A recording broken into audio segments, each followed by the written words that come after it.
तो आज की इस वीडियो में हम Honda SP160 को बजाज पल्सर N150 के साथ कंपेयर करने वाले हैं। आप देख सकते हैं SP160 इस तरह का दिखता है और N150 ऐसा दिखता है।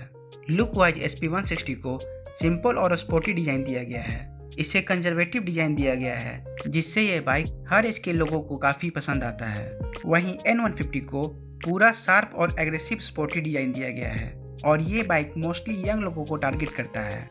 वैसे ये दोनों ही बाइक्स सिंगल सीट के साथ आते हैं जिससे ये ऑलराउंडर बन जाते हैं और आप इन्हें स्पोर्टी फैमिली बाइक बोल सकते हैं क्योंकि स्प्लिट सीट ना होने की वजह से पिलियन राइडर भी कंफर्टेबल रहता है और आप पीछे किसी को भी आराम से बिठा सकते हैं। दोनों बाइक्स के इंजन को देखें तो N150 में हमें 149.68 सीसी का इंजन मिल जाता है जो कि 14.5 PS का पावर और 13.5 Nm का टॉर्क आउटपुट देता है।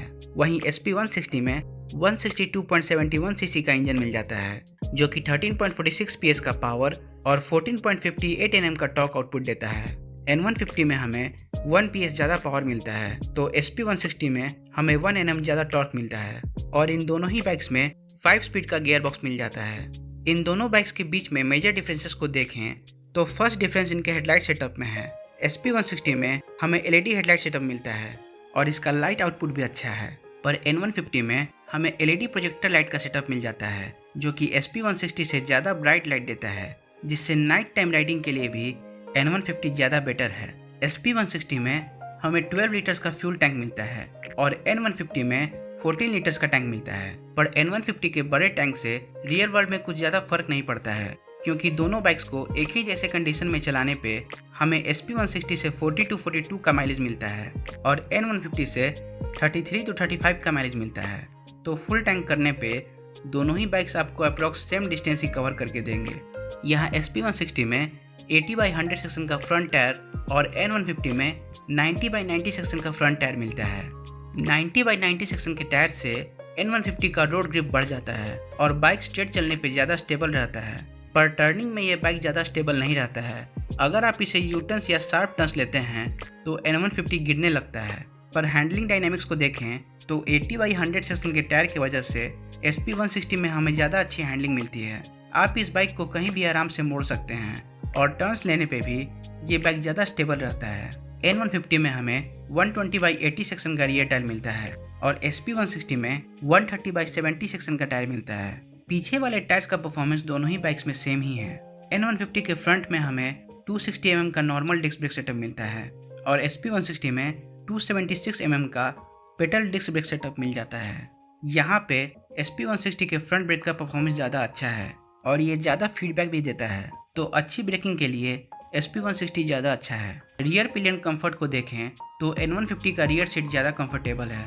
SP160 का रियर सीट काफ़ी ऊंचा है जिससे पिलियन को चढ़ने में भी काफ़ी दिक्कत आती है। N150 का रियर मोनोशॉक भी ज़्यादा सॉफ्ट है जिससे पिलियन को कंफर्टेबल राइड मिलता है, पर SP160 में स्टिफ रियर सॉकेट दिया गया है जिससे पिलियन कंफर्ट तो कम हो जाता है, पर कॉर्नर्स पे लीन करने में ये ज़्यादा कॉन्फिडेंस देता है। N150 में हमें अंदर बिली एग्जॉस्ट मिलता है और ये काफ़ी बेसी साउंड प्रोड्यूस करता है। वहीं SP160 में हमें काफ़ी बड़ा एग्जॉस्ट मिल जाता है और ये साइलेंट नेचर का है। स्पीड 30 से ऊपर जाने के बाद ये हल्का हल्का बेस प्रोड्यूस करता है। SP160 में हमें मेटल का इंजन कॉल दिया गया है और N150 में प्लास्टिक का इंजन कॉल दिया गया है। SP160 में पीछे बड़ा मडगार्ड मिलता है और N150 में छोटा मडगार्ड और रियर व्हील पे टायर हगर लगा हुआ है।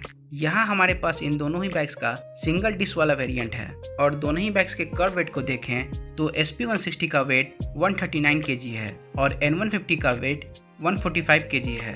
अच्छा वेट होने की वजह से ये दोनों ही बाइक्स हाईवे पे काफ़ी स्टेबल रहते हैं। बाइक्स के इंस्ट्रूमेंट क्लस्टर को देखें तो SP160 में हमें डिजिटल इंस्ट्रूमेंट क्लस्टर मिलता है और N150 का हमारे पास पुराना वाला वेरिएंट है जिसमें ऐसा इंस्ट्रूमेंट क्लस्टर मिलता था। अब तो नए वाले में डिजिटल मीटर भी आ गया है। N150 में हमें USB सॉकेट दिया गया है जिससे आप मोबाइल चार्ज कर सकते हैं, पर SP160 में ऐसा कोई भी अरेंजमेंट नहीं है।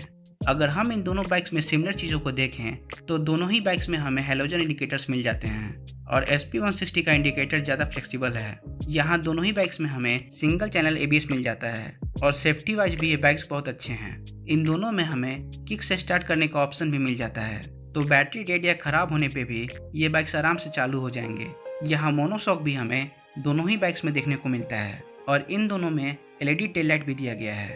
अब इन दोनों बाइक्स के इंजन परफॉर्मेंस के बारे में हम बात कर लेते हैं।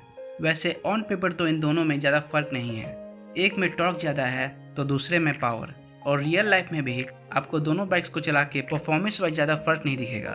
दोनों का परफॉर्मेंस सेम ही है। SP160 का इंजन N150 से ज़्यादा रिफाइंड है और वाइब्रेशन फील नहीं होने देता है, पर N150 का गियर बॉक्स SP160 से ज़्यादा अच्छा है।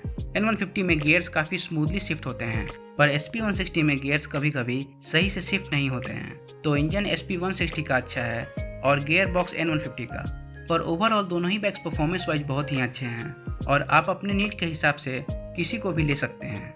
और आप इस वीडियो से रिलेटेड कोई भी क्वेश्चन नीचे कमेंट सेक्शन में पूछ सकते हैं, हम जरूर आंसर करेंगे। तो आज के इस वीडियो में बस इतना ही। अगर आपको ये वीडियो अच्छा लगे तो इसे लाइक करें और चैनल को जरूर सब्सक्राइब करें। तो अब मिलते हैं अगले वीडियो में। बाय।